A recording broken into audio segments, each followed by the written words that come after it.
2 महीने के बाद बांग्लादेश में इलेक्शन है और जो सरकार बैठेगी बांग्लादेश में वो त्रिपुरा के शत्रु होंगे, नॉर्थ ईस्ट के शत्रु होंगे। उसके बाद एक पूरा देश यहाँ से सिर्फ 3 किलोमीटर दूर है।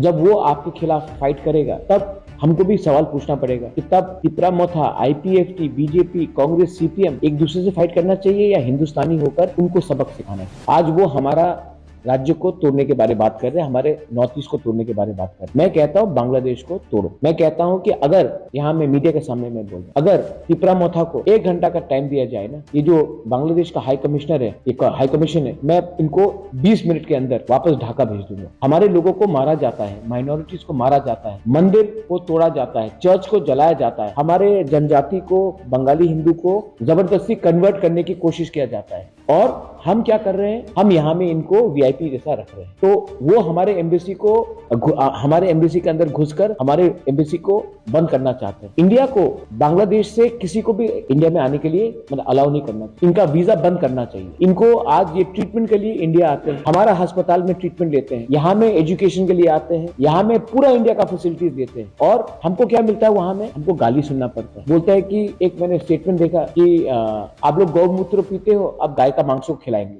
ये कोई भाषा है?